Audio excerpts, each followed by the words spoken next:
Alright. Good morning, guys. Good morning mga kapatid, kabayan at mga kaibigan, kapuso, Kapamilya. kapamilya. Isama na rin natin kasi kapuso, kapamilya. So, welcome to the Triple O Podcast.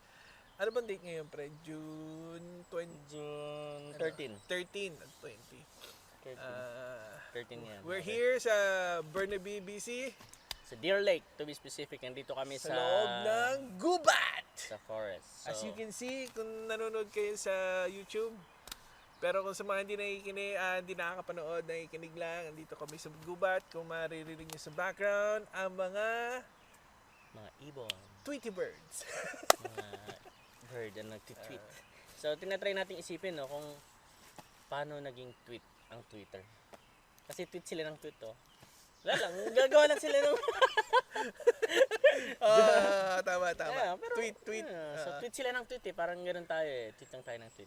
Pero sa forest na setting. So, bakit kaya nila naisip na tweet na? Ang galing no? Parang nasa forest tayo, pero ang forest natin city. In a sense, chatter, di ba? Dapat, in a sense, chatter. Ginawa nilang bird. So, tweet. Naalala ko dati, yung isang network, yung Facebook. Tapos dati may isa pang network, yung Ano dyan? Time... Anyway. So anyways, Vines. Yung Vines. No, maliban pa sa Vines, meron pang isa yung... Ano yan? Yung bagong... Yung baga before yung Facebook, meron pa yun MySpace. MySpace. MySpace. Bakit kaya MySpace? MySpace. Kasi space mo yung... yung parang... Yung Facebook ngayon, parang yun yung time mo for yourself. I-expose mo yung kaya tinawag nilang MySpace. So this is my... Your space. Yung Facebook, this is my face. And it looks like a book. Parang book. Ewan ko. Parang... It's a book of yours. Your book, your life, di ba? Basically, yun ang ginagawa natin sa Facebook. Sarap putulin yung puno na dito. Tapos dyan yung background natin para dahil nasa loob ng cave. Oo nga. Di ba? Wala lang issue ang lighting. No lighting, we can work it out. Anyway. Next time. So, sinubukan namin dito sa forest. Because we're trying to do some outdoor exploration. So, podcast sa forest. Most of the podcasts are done inside the house or in a studio or So, para sa amin, itatry namin yung outdoor. Which is... Next time, magpipiknik kami. Tapos na lang namin gagawin yung podcast. Nag-invite na lang tayo. Tara, let's go. Hiking tayo. Actually, nag-hike muna kami ng mga ilang minutes bago ma-reach namin yung So, sa gitna kami, just in case. You guys didn't know. Sa loob kami actually ng gubat. Hindi kami nasa corner lang. Yeah. That's why we're kind of scared na baka merong bear. Pag may bear, guys, and this is the last... Our last message. So, para sa mahal namin kayo. Mahal ko ang asawa ko, mahal ko ang mga anak ko, mahal ko ang mga magulang ko. Ganun na. This is it. No, safe naman dito. Wala naman sigurong bear. Dapat dala natin yung BB gun, men, para Oo nga, Mamaya si Chainsaw Massacre yung Takot namin ng mga sarili namin. Para kayong mga tanga dito. So anyways, pre, pag-usapan natin yung yung sa gubat, yung alam mo yung about nature. No, kasi pag-usapan namin kanina, like sa Pilipinas nung unang panahon, nung kung saan bata pa kami, hindi na namin sasabihin kung anong edad namin, kung anong year yon. Pero madaming ibon noon sa Pilipinas. Oh yeah, diba? Sayang lang na kung iisipin natin yung mga mas older pa sa amin, alam nyo, pero sa mga millennials, mga bagong generation, hindi nila na-experience yung kung ano yung na-experience namin. Kahit sa city pa mismo, meron pang mga ibon, mga maya, yung ganon. Yan, daming maya noon. Ngayon, yung tipong bundok na lang or mga probinsya na talaga yung merong mga ganon. At least sa Pilipinas, pag nakakapansin ka, wala na masyadong ibon sa bayan. Hindi katulad nga noon. Yeah, Tapos noon, mahilig pa tayo yung kalapate. Sa kalapate, Alam niyo guys, trinay ko one time yung dito. Nagmukhang tanga lang ako. May mga kalapate, di ba? Tapos ilang... Isip-isip yung kalapate. Ang ginagawa na. Makakaintindi lang ng tunay na Pilipino. Yung mga nagtatawag ng kalapate. Sa generation namin, maintindihan nyo yun. para daw may marang ewan ko signal daw nila yun para pag bumalik sa bahay, yung isa mo magiging 3, 4 dahil nabihag na yung ibang mga tinawag na mga niya. dub. Ali kayo, dito yung hangout ko. Tapos kailangan yan. Tapos andun pala yung So alam mo nakakamiss yung ganung yung nature sa yung nature city. sa atin. Tapos yung fresh pa ng air natin nun, hindi pa siya masyadong polluted, hindi congested. Like before, traffic was not an issue. Manila, issue na yun, matagal na. But sa province, hindi pa province, siya yung bayan mismo sa province is like, it was never an issue. It's like, it was always nice na dumaan ka sa bayan. It's not crowded, like, para siyang city feel, pero at the same time, it's very... hindi overpopulated. Yeah.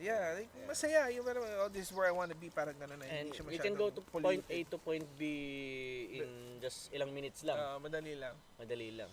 Uh, Yung sa amin sa Tacloban, well, madali pa naman kung hindi rush hour. Pag rush hour, talagang you won't believe na really ganito katagal. So, I sana, know what you mean, yeah. sana hindi namin ma-experience yung, well, hindi pa naman ganong malaki masyado yung boom ng like parang merong certain area lang ng city na busy kasi andun yung busy na area. But other areas, hindi pa siya ganong busy. Yeah. Well, gano'n naman din kasi ang I think it's when you're developing, talagang it's gonna be a part of your what's gonna happen to that area, But depends on the planning though. Yun din, Depends on that's the what I'm planning. trying to get at. Like they should lalo na sa Philippines pag nagde-develop, they always forget to leave trees. Hindi katulad dito sa Magandang topic yan. sa Canada. Like we're talking about like nature, no. Kasi sa Canada there's a big law na kung saan they're not allowed to cut down trees here. Nang basta-basta. If you do, you have to get a permit and then they're gonna ask you like para bang matagal yung process, like why they have to take down the tree, and then if you do Maraming approval yeah, na maraming dapat, approval. Then if it's like a really special tree or a special place na hindi mo dapat they'll ask you to pay up. No, it's actually Parang good ganun. kasi Yeah. it's a It's good. conservative country, right? And Yeah. then They take care of They their care. nature, yeah. yung let's say sa Philippines, they're thinking about money, projects, Yeah. and hindi na nila masyadong iniisip yung Tsaka yung nasasagasaan. yung madalian sila para alisin niyo lahat ng puno, tapos bulldozer niyo, tapos Hindi lang semento puno, ka agad. pati tao. Ayun na nga, diba? para pang madalian. I mean, kung talagang magaling at saka maganda yung mo, you have to take care of your natural resources din. Kasi, trees are important for number one, oxygen, right? Na especially with we can talk about na yung part ng climate change or ano ba yung other word na sinasabi nila ngayon, climate change or Refugee, hindi, yung umiinit yung earth. temperature, umiinit.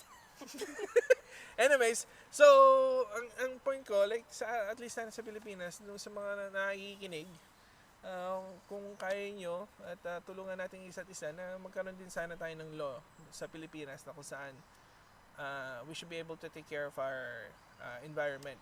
You know, I'm pretty sure na marami na nag-isip niyan. Ang main problem natin dito is yung mentality ng tao. Like they're more focused on earning money, Yeah. and they don't care kung sino yung ibang masasaktan or mahihirapan. Like let's say magkukwento lang ako ng yung ibang mga rich people, right? Like some of them, like they don't care about other people, and then let's say sa oil, like doesn't matter kung gaano ka yung ididig nyo whatsoever, tapos yung damage hindi na nila, well, meron namang silang parang backup plan para sa damage, but Pero yung they don't- nature hindi na nila ma-recover. wala sila yung para bang clean up na kung saan yung clean up nila is actually gonna help yung nature part. At the same time, yung safety ng tao. 'Di ba? Kasi para bang they dig up yung oil o yung pinutol nila yung puno, and then that's it, they leave whatever they left, that's it, nandyan lang. Parang walang clean up, and then umulan, bumaha, nagkaroon ng slide, they don't Yeah, in other countries, like syempre illegal yung logging, 'di ba? Tapos merong mga taong nagtatanim talaga ng puno. Oo. Like they're sad to say, nag-ano sila ng charity na foundation para lang ibalik yung mga punong pinera ng mga tao. Alam mo kung anong nakikita ng mata mo. Tayo hindi kasi natin nakikita yung buong picture ng kung saan yung nakikita nating vlogs na sa mga yung isang bundok na parang kalbo na dito, yung ganyan. Pero kung makakita ka ng iba, yung mga nasa tago talaga na talagang sobrang laki lang, men. Malaki. Ilang hectares ang pinuputol nila. And just imagine the damage. Like, sa atin, prone na tayo sa bagyo and palakas ng palakas yung bagyo. I know. And, syempre, kumbaga balance yan eh. Kailangan parang ingatan mo. Hindi enough ang tulog natin, sisingilin tayo ng katawan natin. Yan, if you don't take care of our earth, of our our planet, then most likely sisingilin talaga tayo. Medyo patient lang si nature. Yeah, it takes a while pero It takes when a while, nature pero- talagang kawawa ang tao. At saka ang nakakasya pa doon, yung taong inosente ang nasasaktan, hindi yung mga taong nanira ng lugar. 'Di ba? Sila yung nanira, kumita na sila, pinabayaan na yan, tapos that's it. Hugas kamay, linis kamay, wala na. Tapos yung taong mga inosente nandyan lang, yung simpleng pamumuhay, sila pa yung nasasaktan, sila pa yung Masyado, nagsasuffer dun sa loss ng whatever na kinuha ng mga big companies. Yeah, so, talking about climate change, meron na nakita sa Facebook, sa YouTube na yung isang country na nawawala na sila.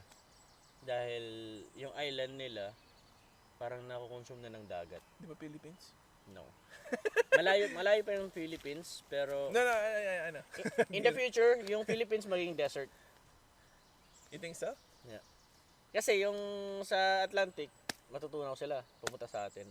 Ngayon, yung Atlantic, magiging dry land na siya. Siya na yung magiging parang ganito, may mga forest. Pero iba na yung mga puno, iba na yung mga animals. You mean Pacific? Wala na tayo, instinct na tayo nun. So, I'm just making up. Word. Okay, that's cool. Dino, anong pangalan ng country na yan? Na lumulubog na? Yan ang hirap sa impromptu eh. Hindi na. It's okay. That's cool. Anyways, ano pa maganda pag yung pre, anong tawag na nito? So, nature.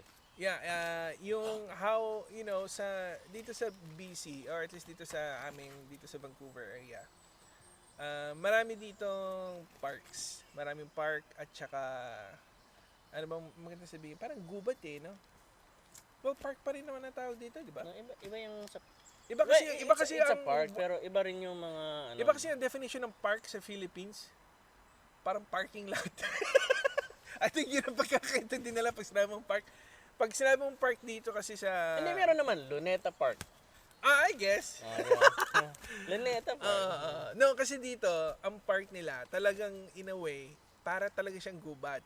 Iniiwan nila yung, a few hectares or acres ng land to be left alone, to be its own, nature, na kung saan people can just come in and just it's a Enjoy the enjoy nature. yung recreational part na kung saan you don't have to go out sa gubat na malayo. You can just be near your city, near your house, and then mag-enjoy ka, see nature as its purest.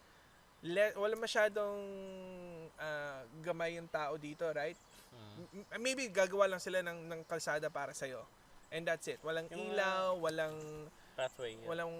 pathway lang na matino na para pagbasa, syempre walang madulas na tao, parang ganun. You won't believe it. Yung mga parks dito, merong mga residents na they've been residents ever. Yung mga squirrel, Yeah, yung that's right. mga- Yung mga wild animals lang mga talaga. wild animals nila dito. Talagang andito pa yung wild animals nila. Yeah. So they're thriving, 'di ba? Minsan makakita ka ng bear, yung sa ibang province, deers, Oh yeah, deers. yung di ba? Which is nakakaliw Alam dahil mo, minsan nakakita ko rin deer dito sa Royal Dito? Oak. Oh, sa Royal Oak, yung pababa dyan. Yeah, may picture ako. Ito kasi mamaya. Nakakita kami. First time, alam mo, for the longest time, nakakita ko ng deer. Pero usually, doon kami sa yung mga Kokihala, yung doon na sa Medyo mga malayo-layo malayo na. na. Like, talagang malayo na sa city. first time ko makakita dito, like dito sa area ng ng Lower Mainland na merong deer. Papuntang Whistler nakakita ko. Yung mga sa ganun, gilid diba? lang. Sa gilid lang. yeah. Pero sabi mo dumaan sa gitna ng kalsada, the first time ko makakita, pre. So yeah, sinishare namin yung mga tungkol sa nature dito sa And we like it. We appreciate yung ginawa nila dito. And one of the reasons is like, sana sa Philippines, gawin din ng mga kababayan natin. Lalo na yung keeping nature in its purest form. yeah. Parang we don't mind you guys making money. That's okay. And dun din papunta yung progress natin. But sana lang talaga na you guys start to care about nature Hindi and the people, like yung stability ng tao, like you want progress, and then might as well balance yung kung paano nila ma-enjoy yung benefits ng ginagawa yung project, like hindi lang parang self-centered interest na for you to get money, but in a way na magbe-benefit yung tao. Kasi kumbaga yung progress ng isang bayan is magiging progress ng mga tao doon. Tapos siyempre, the more you appreciate people, yung ganyan, the more na magiging maganda yung bayan nyo. And yeah. at least I know what you mean. Kung matagal na sila sa, alam mo yung, kumbaga yung political dynasty, kung maganda lang sana ang intention nila, nga. edi mas magaganda pa sana yung alam mo yun. Pero dahil pinepera lang nila, so imbis na paganda, palubog, or parang steady lang, parang ganun. Then, tsaka, just to add to that, ang inaano ko kasi, usually kasi pag nagde-develop sila sa atin, para bang later on na yung pag-aaruga sa nature, right? So, ang sa akin lang naman sana, what they should do is, while they're actually developing yung mga city proper, they don't forget at the same time na gumawa sila ng parks or maintain yung mga natural areas, di ba? Hindi yung parang, okay, pag natapos na ito, pag naayos na yan, nakatayo na tayo ng building, saka tayo maglagay ng park. Hindi sana ganon.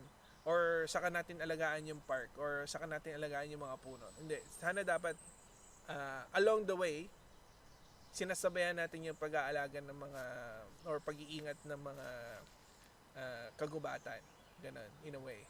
Diba? Alam mo yung isang napansin ko dito, parang isa yata yung Canada na strongest country na pina-follow yung mga ganong implementation sa mga Dahil yung ibang countries, talagang they'll just say yes. they're just making money. Like yung US, if you're gonna magre-research kayo tungkol sa US, they are rich, sure.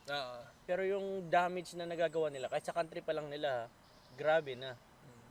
Like, yung believe na yung sa mga kung saan nila kinukuha yung mga oil, ganyan-ganyan. Talagang napakalaking lugar na after na napakinabangan nila yung land, nagiging wasteland na. Alam mo kung sino pinaka-worst yan? China. Well, isa din yun. Kasi alam mo na paano ko yun yung nila.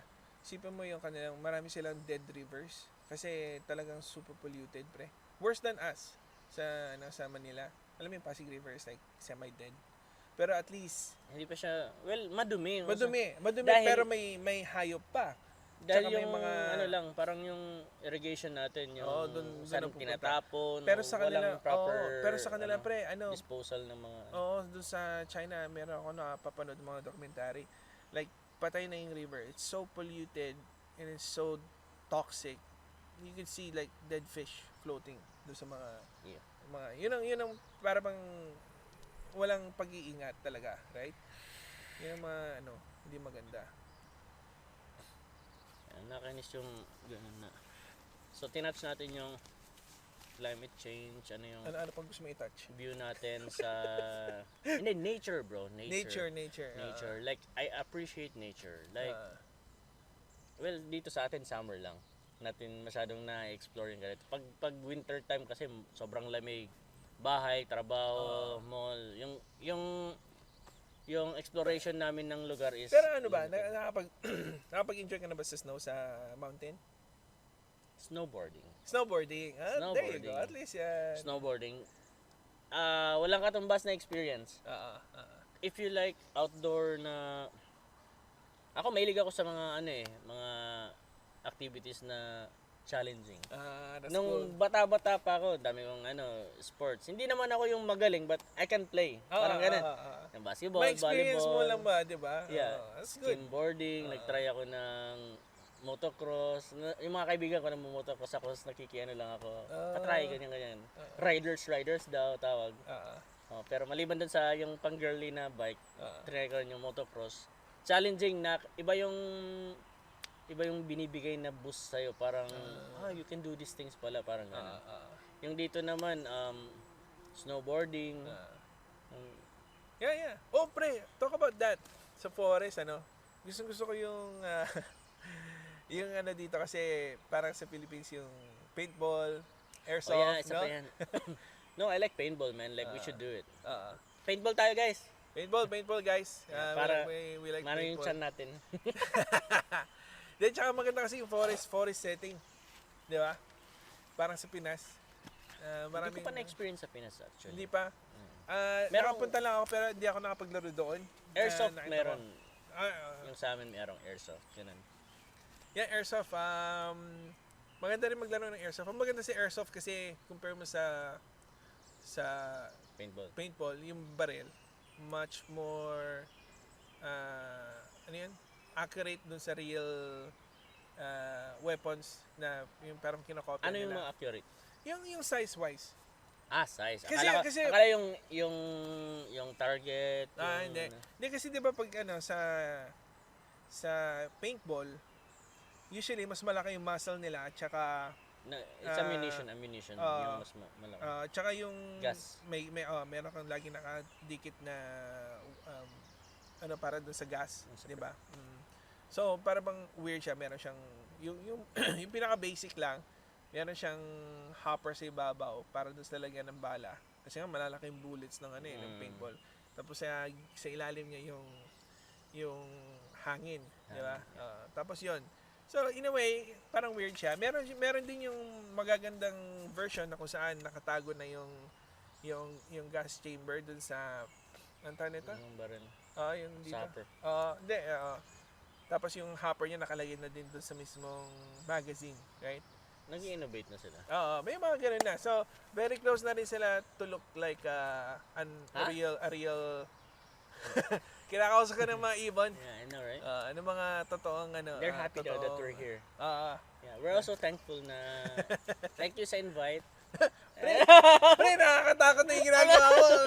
May kinakausap ka na sa third dimension. Yung parang yung kinausap yung topic natin kanina. No? So yun na. Tapos pero kasi 'di ba, pagdating naman sa airsoft, mas sila kaagad, like it looks more like katulad ng nung dala mo, yung binili mong bago. It looks so real. Yeah, yung handgun na. Yeah. So it's pretty cool. That's Na what I'm HK saying. USP. Yun ko dun sa we'll touch up more on those pag after we play a game. Yeah, we should. We should. We should talk about it and then Pag do it and then yeah. parang after. That'll be cool. Meron tayo dyan, pre? Tayo pa ba ang ating mga We'll double checking kasi nasa labas kami baka kung ano mangyari sa mga gear namin dito. Yeah, buti na lang maganda yung weather dito. Yeah. So talking about nature. So yung caption ng podcast natin is nature talk. Nature talk. Nature talk. How about nature na kung saan merong ghost? Takauti na naman namin sa sarili namin. Wag. wag. Oh yeah, wala ditong mga nunoy sa punsoy. Walang mga engkanto dito. Wala mga engkanto. Or baka hindi lang natin tinatry. Actually, you know what? Merong isa dun sa may bandang 22nd. Ghost, bahay lang. Hindi yung mga engkanto Oh yeah? Pero talagang nagparamdam, men. Really? Lahat kami natakot. Holy crap. Yung OMG. parang lost soul. Anyway, so yeah. Pero yeah, dito sa pag naglalakad kami usually sa mga forest area dito, wala yung mga nunoy sa punsoy na feeling, wala yung mga ganun Yeah, Kahit na sabihin mo ng it's an old, you can feel minsan yung how old na yung yung mga trees, right? Like they've been here for like, hundreds and hundreds of years. Pero wala siya yung feeling na parang it's a dark forest na parang Lord of the Rings. Lord of the Rings. Yung nature, alam mo, nakakaaliw talaga yan eh. Parang, kung alagaan lang natin, mas may enjoy pa natin yung life natin. Kahit mabibisi tayo sa mga work natin, sa buhay natin, tumatanda na tayo. Yeah. Mga bata na maliliit, dalaga na ngayon, binata na, Mm. ang cute na nila. Mm. Tapos may enjoy pa nila yung kung anong na-enjoy natin nung papangit na sila. papangin na sila, kukulubot na sila. Yeah. The nature is ang maganda rin kasi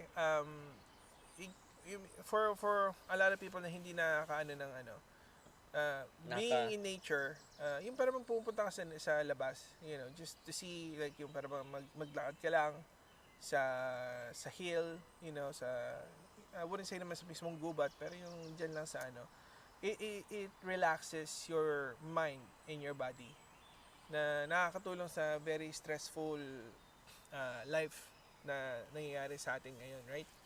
Isipin mo, we all did like work.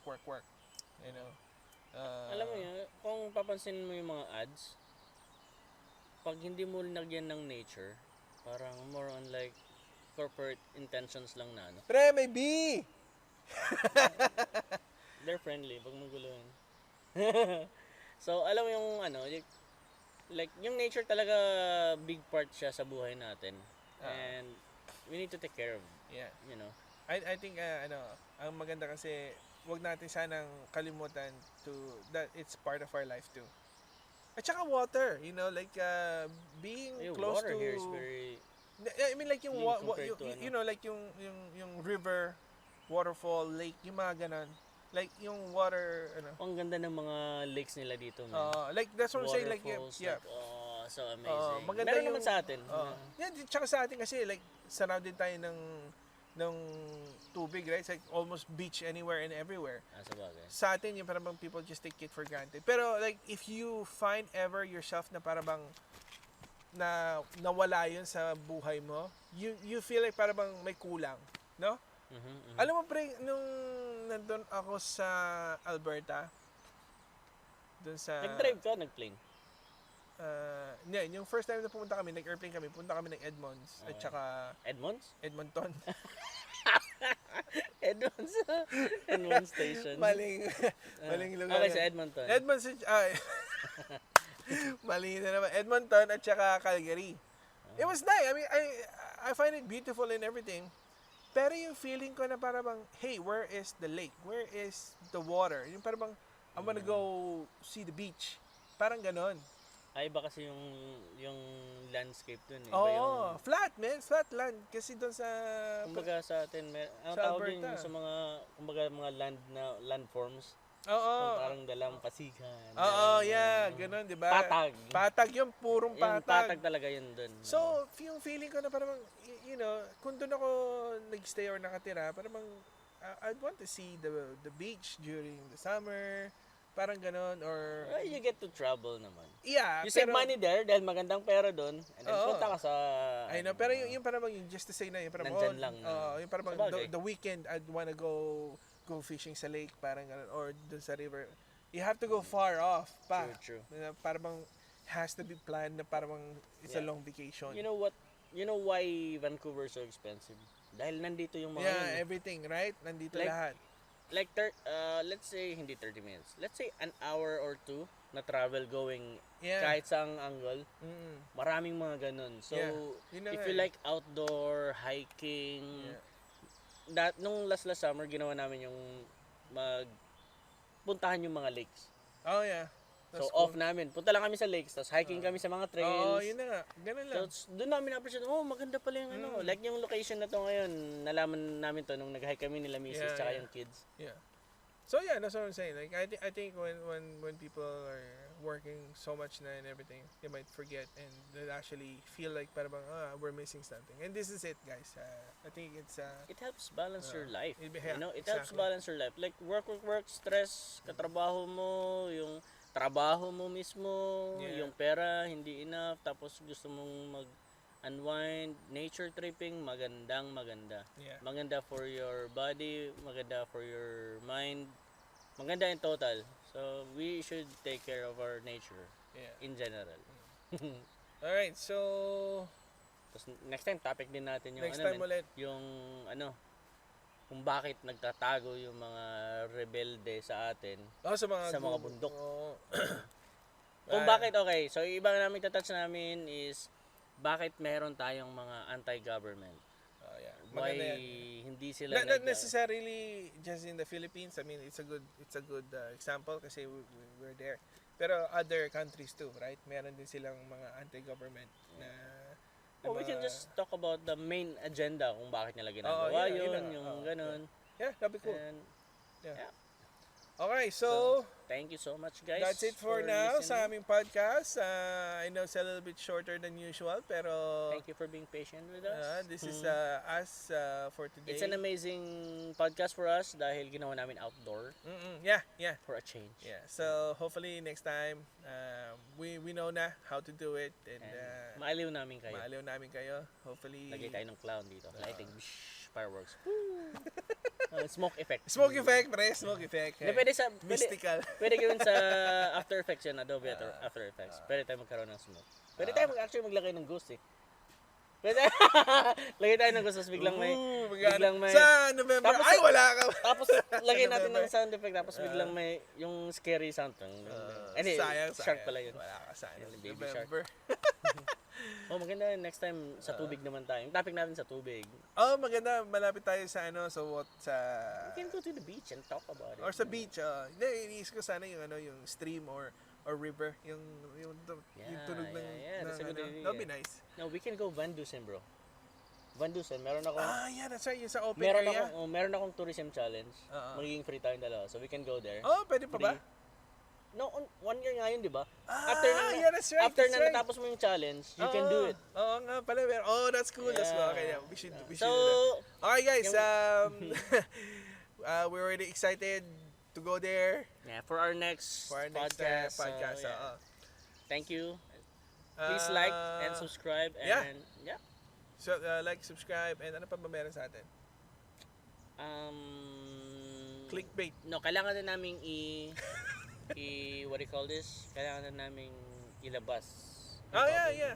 Magano, hindi pa kami nakakalabas, by the way. So, We're- nasa kulungan pa rin kami, nasa planning stage and etc. Nasa loob pa kami ng closet. When we come out of the closet, that's it! So, yeah, ano natin yan. So, yeah, we're gonna be launching our Triple O podcast. Yeah. Our own opinion. So, hopefully you guys like and subscribe and Come back next And week again. interact with us, yeah. Interact with us. All right. Until next week. Thank you. so that's it for today's podcast.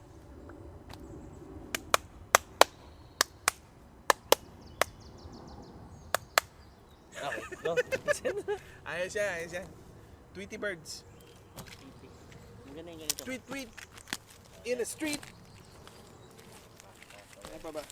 Lalagyan mo ito sa background. Wait lang. Yung video natin. Yung alin?